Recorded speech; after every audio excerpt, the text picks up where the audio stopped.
Olá, nessa videoaula exploramos a geometria no cotidiano. Vamos antes recordar um pouquinho o que nós fizemos na videoaula anterior, na qual tratamos relativamente ao cálculo de área de figuras planas, né? Foi isso que nós fizemos ali na videoaula anterior.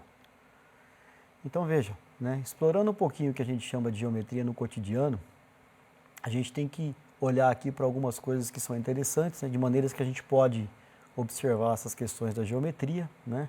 Nós temos ali destacadas a questão da arquitetura, o design, a natureza, né? A arte e até as ciências tecnológicas principalmente, nós vemos ali a presença das noções que nós vimos sobre geometria, né?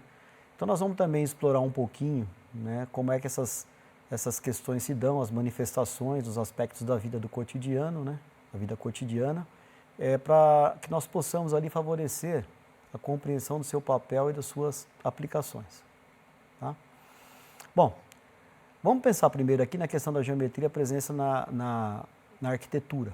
Né? Isso é uma coisa que é indiscutível. Né? Se você vê ali a representação das plantas, dos desenhos arquitetônicos, sempre há alguns elementos de geometria e você pode perceber isso com muita clareza. Né? Então, quando a gente caminha aí pelas ruas, a gente percebe, né? E conseguimos também identificar questões de períodos históricos, né? Olhando ali para as formas que estão presentes, as opções na construção. Tá? Então, são coisas que caracterizam e aí a gente vê nitidamente a presença da geometria que a gente chama de geometria no cotidiano. Uma outra coisa importante para se destacar dentro dessa temática é o que a gente chama de razão áurea, né? Então, isso em geometria é importante porque ela traz para a gente a relação do que a gente chama de construção harmônica, né? Construção que tem uma beleza dentro do que a gente chama de seção áurea, razão áurea, né? Que é um número que a gente chama número de ouro, um número φ. Tá? Depois, quando nós formos retomar um pouco isso, né, na nossa semana em que faremos a revisão, a gente vai destacar um pouquinho a presença desse número. Né? E no material apostilado também eu deixo ali alguns exemplos dessa razão áurea. Um outro exemplo aqui, né, que a gente pode trazer para vocês como sugestão, dicas, etc., né, tem ali a ideia de fazer um esboço no papel, né, em sala de aula, você fazer ali um reconhecimento, passeando pelo quarteirão, onde a escola se situa, mostrando ali quais são as formas que você identifica na construção do prédio onde a escola está localizada. Né? Isso é também um exercício bastante interessante. Né? Você pede para os alunos fazerem e compartilharem o que identificaram. Tá? Isso é uma sugestão que a gente deixa como dica para você implementar aí na sua aula como professor, que a gente chama na sua prática docente. Né? Na questão das artes, é bastante interessante a gente destacar aqui os artistas, principalmente brasileiros, que fizeram uso de formas geométricas para poder ali fazer a construção das suas, ou a caracterização, ou as suas representações, expressões artísticas, que a gente chama. Né? Então eu destaquei aqui o Geraldo de Barros e o Ivan Serpa, né? Como dois brasileiros que trabalham bastante essa questão do uso das formas na sua arte. Né? Aqui embaixo estão os links, quem quiser consultar para poder verificar ali um pouco das obras, eu acho que isso é bastante interessante. Tá? Uma sugestão nesse caso é você pedir para que os alunos façam pesquisas, levante nomes, né? Que período da história da arte você tem uma pujança maior, uma força maior da presença desses artistas que fizeram uso dessas formas geométricas na sua expressão artística. Eu acho que isso é um exercício bastante interessante. E da mesma forma, peça para que os alunos façam, né? Compartilhem, né? Vejam ali que alguns fazem a construção pegando a seção áurea. Né? Se você pegar, por exemplo, Leonardo da Vinci, né? Foi uma pessoa que trouxe bastante essa expressão para a sua representação artística. A geometria na natureza, né, indiscutível a presença de formas geométricas na natureza. Ali você tem a gente chama de espiral de Nautilo, né, na ilustração que eu estou trazendo aqui. Então aqui você tem a espiral destacada, né, que você vê essa forma. Então a gente traz depois uma relação dessa expressão com o que a gente vai chamar de logaritmo, né, que tem uma função logarítmica aqui, que também dá uma constituição da forma geométrica e uma relação com a trigonometria. E temos também aqui na colmeia, né, isso é uma expressão bem característica, né, da formação da colmeia, da resistência que a colmeia tem, né, do uso da forma que se faz a partir dos elementos de geometria que nós vimos. E uma sugestão, né, que nós fazemos aí é você pedir um levantamento dessas formas geométricas, identificar, né, numa área verde vizinha à escola também, do mesmo modo. Em outro momento que você peça que os teus alunos façam, né, compartilhem o que eu identificaram com os colegas, discutam um pouquinho, né. E aqui cabe uma sugestão um pouquinho mais ampla, fazendo uma cooperação com colegas, professores de ciências, biologia, química, física, né. Eu acho que a cooperação, né, trabalho entre as disciplinas, entre os professores, enriquece bastante esse contexto do trabalho com geometria nas aulas de geometria e etc. Tá? Em ciências, importante destacar, ela é um instrumento importante para modelar fenômenos naturais e realizar medições, como a gente pode ver em física, né, também na própria geometria.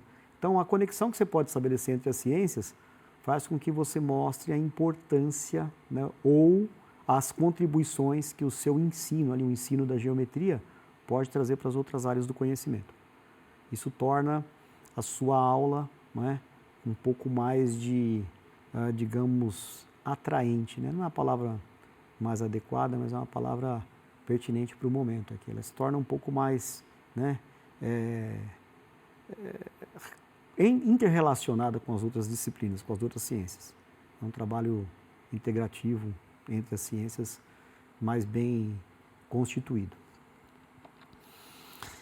Outras possibilidades para explorar a geometria, nós temos ali na tecnologia, né, e na computação. A gente aqui seria redundante destacar, mas tudo que nós fazemos em termos de uso de tecnologia, né, principalmente talvez em ciência da computação, ela tem a ver com o que a gente vê em geometria, né? E vá desde a constituição da linguagem de programação, por incrível que pareça, mas você fala, mas linguagem de programação com geometria? Sim, né? Se você pensar essa forma axiomática que nós construímos a discussão em geometria, ela tem muito a ver com a estruturação dada para a ciência matemática, a partir de Euclides, né? E aí você tem, num primeiro momento, que a gente chama de teoria dos conjuntos, né, estruturando de uma forma um pouco mais precisa, e dentro de teoria dos conjuntos você tem o que a gente chama de álgebra booleana.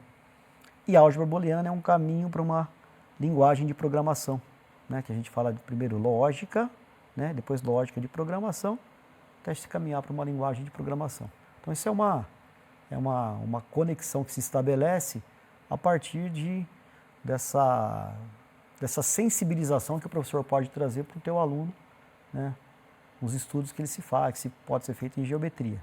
A prova da prova, a demonstração, a estruturação matemática, isso é muito importante, né? E aí nós trouxemos aqui no final a observação importante, que além de tudo isso que a gente tem discutido, nós vemos a contribuição para a geometria analítica e para a álgebra linear, né, que são também disciplinas que devem compor ali a sua formação enquanto professor de matemática. Temos aqui, né, além da geometria no cotidiano, né, nós fazemos uso de atividades corriqueiras de elementos da geometria, né? Quando você vai fazer a partição de uma pizza, por exemplo, né, a composição ali, a partição de um bolo, tá? Ou projeção, escolha de móveis, decoração, existe ali toda uma contribuição que é dada pela geometria, né? No ato de fazer compras, por exemplo, ao selecionar uma peça de roupa, observamos como os cortes, costuras, formas geométricas podem influenciar a forma como o item se ajusta ao corpo, né? As cores como são compostas. Então, há uma série de atividades cotidianas que nos remetem a esses elementos da geometria, né?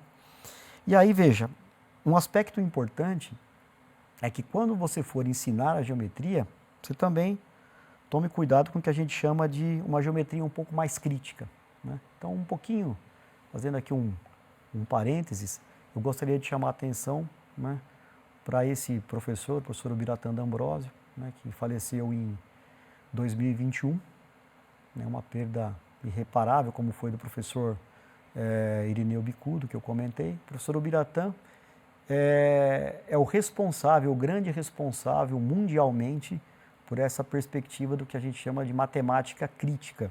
E aí eu vou aproveitar essa ideia da matemática crítica para falar um pouquinho ali da perspectiva da geometria crítica, né? Então veja, o que vem a ser essa tal da geometria crítica? A geometria crítica, nessa proposta, é aquela geometria que não se limita a fazer o uso simplesmente de aprendizado de fórmulas. Você não vai apresentar simplesmente fórmulas, procedimentos, né? Você vai trazer ali uma observação, uma conexão desses elementos com o cotidiano que cerca o seu estudante, sabe? Mas o cotidiano real ali, não um cotidiano ilusório, né? Você tem que trazer ali a vizinhança que cerca o entorno escolar, o cotidiano daquele aluno, como uma referência para que se use, para que você construa ali o teu ensino de geometria. Obviamente, você tem os elementos que são clássicos, básicos, que devem ser respeitados, né? Isso é natural, porém você pode fazer uso desses elementos de cotidiano. Então, quando a gente fala ali do ensino de geometria crítica, tem a ver com isso e também tem a ver com posicionamentos de questionar, né? Então, o teu aluno tem que ser um questionador. Quando ele lê uma notícia, quando ele interpreta alguma coisa que apresenta, né, se ele tem uma perspectiva crítica, seja em matemática, em ciências, qualquer uma das áreas do conhecimento, ele vai ter ali um cuidado maior, né, um cuidado para que se faça uma observação um pouco mais cuidadosa, né, tomando referências, lendo outras informações, trazendo outras, buscando outras fontes, né? Então, uma forma de a gente colocar em discussão aquilo que você recebe como informação pronta. Tá? Essa é a perspectiva do ensino que a gente chama de um ensino um pouco mais crítico. Dentro dessa seara, né, então a gente tem ali um modelo tradicional e esse modelo de questionamento, como eu coloquei, né? Então, ao invés de apenas aplicar fórmulas, os estudantes devem ser incentivados a refletir um pouquinho em relação a essa forma que ele está utilizando, né? Para que é que ele tem que fazer o uso dessa forma? Por que é que ele calcula a área de um triângulo, por exemplo? O que ele pode usar no dia a dia, né? Por que se aprende a calcular a área de figuras, por exemplo? A estabelecer relações entre as figuras, fazer comparações. Isso eu acho que sempre que se vai propor um ensino, que se faça esse questionamento. Bom, por que é que eu tenho, né? Eu sempre brinco com os alunos, olha, por que é que a gente está vendo isso? Então você traz alguma perspectiva para o aluno, mas o ideal é que essa perspectiva sempre se alinhe àquilo que faz parte do cotidiano do aluno, né? Que traz para ele ali algumas referências importantes, alguma reflexão para o meio em que ele vive, algumas contribuições que ele pode trazer para a comunidade a qual ele se insere, né? Que ele está inserido ali. Tá? Essa é a perspectiva do que a gente chama o ensino crítico, seja em geometria, na própria matemática. E aí as práticas pedagógicas da geometria crítica, elas trazem uma análise de contextos reais, né? Isso é uma coisa importante, é o que eu falei, olhar o cotidiano do aluno. Projetos interdisciplinares, trazer os colegas professores para trabalhar com você dentro de um projeto um pouco maior, percepções de elementos de meio ambiente, questões ambientais que cercam a escola. Isso é um exemplo, né? E sempre fazer o diálogo e reflexão, tá? Seja com o aluno na sala, né, que se inicia, com os colegas, com a escola, com a comunidade. Esse diálogo é importante. A escola não é um ente isolado, né, onde acontecem coisas ali que vão ficar ali dentro da escola. Não, ela deve ter uma relação com a sociedade na qual ela se insere. Tá? Então, a presença do cotidiano, ela está exatamente com a perspectiva de trazer a escola, aliás, trazer a comunidade, né, para dentro da escola, de certa forma.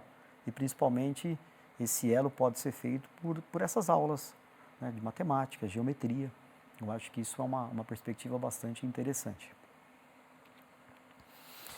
E aí uma dica, né, nas ciências da natureza, aliás, das ciências, da natureza e na tecnologia, a geometria é um elemento essencial que nos permite criar, compreender e interagir com o mundo em que vivemos. E com isso, com essas dicas, a gente encerra aqui essa videoaula. Até a próxima.